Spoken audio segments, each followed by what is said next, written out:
Hello everyone, I am Veena Pillai from Global Aviation Foundation. I'm the founder of Global Aviation Foundation. The objective of Global Aviation Foundation is to teach and promote aviation, inspire people, and to promote kindness and unity. On behalf of Global Aviation Foundation, I wish to teach aviation today, and I hope today's discussion will be helpful for aviation students and will also encourage others to join aviation. I wish to also take this opportunity to thank those of you who have taken the time to visit my channel. Those of you who are new, I wish to extend a hearty welcome to you. Today's subject that I'll be discussing is about aerodynamics of flight, and the topic will be about drag. There are certain terms that I have included in my discussion, and I believe it will make the topic more understandable for everyone. Please let me know if you have any questions or comments. And if you do find this discussion helpful, please consider sharing so that it may encourage others to join. Liking so that I know how this discussion is being received. And please consider subscribing as well to support Global Aviation Foundation. Today's subject for discussion is aerodynamics of flight. And we'll be discussing about the forces acting on an airplane. There are four forces acting on an airplane. They are thrust, drag, lift, and weight. Today's discussion will be about drag. So drag is a force which acts on an aircraft, and it is acting rearward, which means it acts backward. And it is also a retarding force, which means it causes a delay or it is holding back the aircraft. Drag also opposes thrust, and drag also acts parallel to the relative wind. So what is relative wind? Relative wind is a velocity or direction of airflow with respect to an airfoil.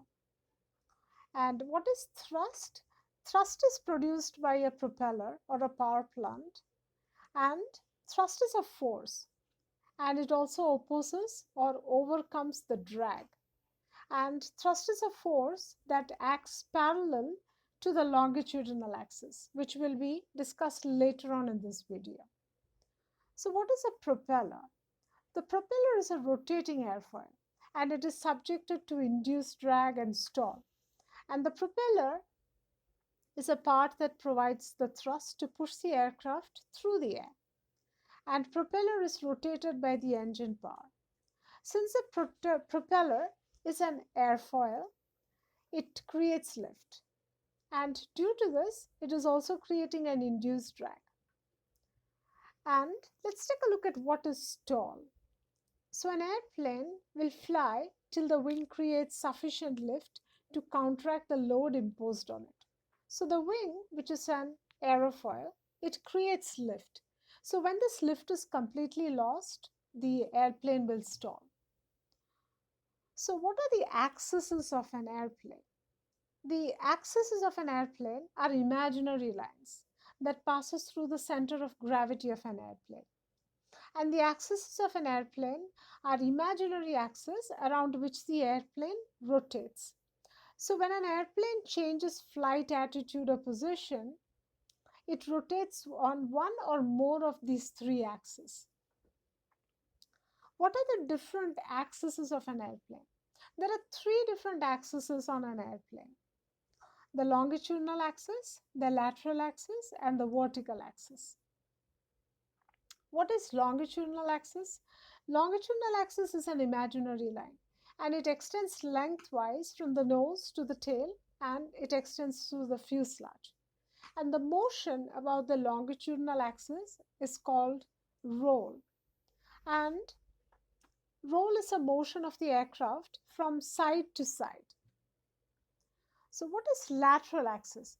It's an imaginary line, and it extends from one wingtip to the other wingtip. And what is pitch? So pitch is a movement of the airplane on its lateral axis. And vertical axis is also an imaginary line, and it extends through the center of gravity. And yaw is the movement of the aircraft on its vertical axis, and it is a horizontal left and right movement of the nose of the aircraft. So now let's take a look at what is center of gravity. So center of gravity is a point where the airplane would balance if it is suspended at that point. And it's very important for the airplane's stability and safety in flight. So now let's take a look at how drag is caused. So drag is caused by the disruption of airflow by the wing, the fuselage, or protruding objects like the rivet heads. And what are the different types of drag? Drag is of three different types: parasite drag, induced drag, and interference drag. Parasite drag does not function to aid flight at all, but it is affected by the shape of an object, and it is also affected by the indicated airspeed. So let's take a look at what is indicated airspeed. Indicated airspeed is obtained by reading the airspeed indicated on the airspeed indicator itself. And parasite drag, on the other hand, is composed of form drag, skin friction drag, and interference drag. So what is form drag? Form drag is caused by the disruption of streamlined airflow. So what is streamlined airflow? Streamlined airflow occurs when air passes by an airfoil without any interruption and without changing direction. And how can form drag be reduced? So the form drag can be reduced when designing the airplane or by using more streamlined object. And what is skin friction drag? Skin friction drag is an element of the parasite drag, and it is most difficult to reduce. So how is skin friction drag caused? Skin friction drag is caused by rough surfaces that deflect streamlines of air, and this causes resistance to smooth airflow. And so how can skin friction drag be minimized?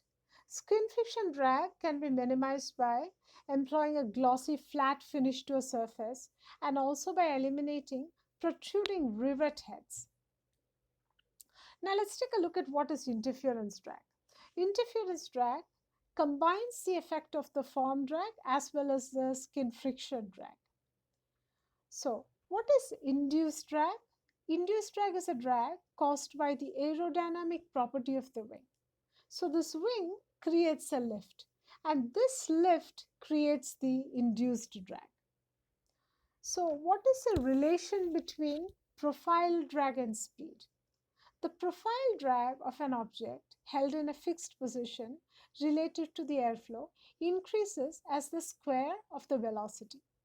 So doubling the airspeed increases the drag by 4 times, and tripling the airspeed increases the drag 9 times. And this is effective only at subsonic speeds.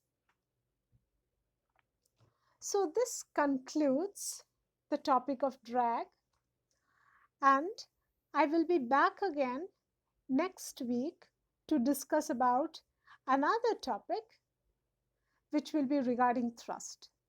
I hope this discussion was helpful for everyone, and please let me know in the comment section if you wish me to discuss any other topic.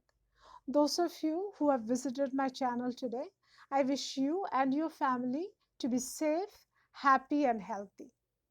I hope you look forward to joining me in the next week as much as I look forward to presenting the next video.